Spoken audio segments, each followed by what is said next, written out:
সেরকম করে সতীন আজকে যে পদটা পেলেন, তিনি বললেন যে ব্রাহ্মণী দিদি, এখন তোমার কাছে দায়িত্ব রইল, তুমি আমার সেই মা বিপদনাশিনীর সাথে যোগাযোগ করে দাও।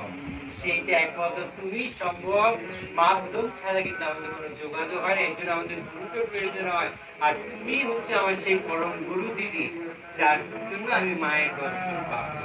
সেই কথা বলে বলছে আজকে পুজোটা তো হতে দেই, আমি বললেই যে মা চলে আসবে এমন তো কোনো কথা না, আমাকে তো সময় দিবি।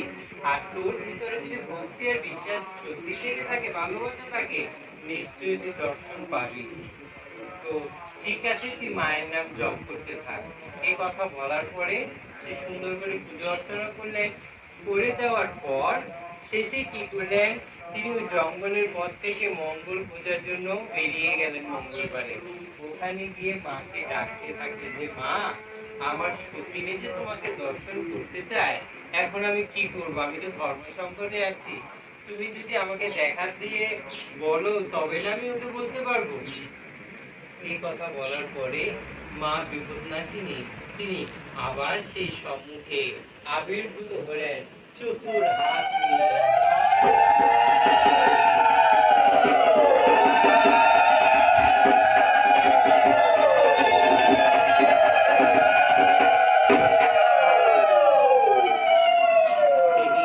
সেই চতুর্ভুজা হাতে, তার এক হাতে ছিল সুদর্শন চক্র, এক হাতে ছিল শঙ্খ, এক হাতে ছিল সেই তলোয়ার, এক হাতে ছিল তার ত্রিশূল, এক হাতে ছিল তার ত্রিশূল।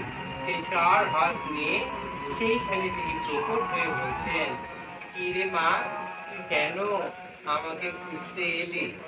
বোনজি এই কথা যখন বলেছেন, তখন বলছে মাসি গো, তুমি তো আমাকে মাসি করেই রাখলে, আমি তো বুঝতে পারলাম, কিন্তু আমার সতীন যে আর তর্স হইছে না। আমার কবে সৌভাগ্য হবে, সেই দিন আমার কবে আসবে, যেই দিন তুমি আমার সত্যিকার অর্থে তোমার সন্তান হিসেবে আমাকে মেনে নিতে পারবে। তাহলে সেই সন্তান যদি আমাকে মেনে নিতে পারো, তাহলে আমি সেই দিনই আমার মনস্কামনা পূর্ণ হবে। যখন তিনি এই কথা বললেন, এই কথা বলার পর মা বিপদনাশিনী বললেন, তুই তো সতীনকে অপেক্ষা করতে বল, অপেক্ষার পর নিশ্চয়ই ভালো হয়। তবে তোর সতীনের মনটা কিন্তু যতটুকু আছে, তাকে জপ তপ করে, তাকে আরাধনা করে সেইটাকে আরো পরিস্ফুটিত হতে হবে, শুদ্ধ বিশুদ্ধ এবং পরিশুদ্ধ। যদি পরিশুদ্ধ না থাকে, সেই স্থানে তো আমি যেতেই পারবো না মা। তখন মা বিপদনাশিনী কথা শুনলে সে ব্রাহ্মণী বললেন, ঠিক আছে মা, তাহলে তুমি যদি আমাকে আশীর্বাদ করো, আমি আষাঢ় মাসের তোমার যে শুক্ল পক্ষে রথযাত্রায় দেবী সুভদ্রা রূপে স্বয়ং অনাদিরাদি গোবিন্দ জগন্নাথ রূপ ধারণ করেছেন, এবং বলদেব যে আজকে রথে করে যে রথযাত্রায় তুমি কি করো, পথভ্রমণ করো, পথে বেরোয় না তিনি, আজকে সেখানে গরিব দুঃখী চাষি মজুমদার যেই থাক না কেন, জমিদার চৌকিদার, সকলকে কিন্তু সকলের সামনে সেখানে নামতে হয়।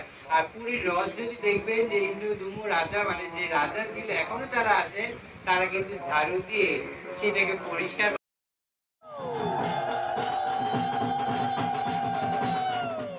পুষ্প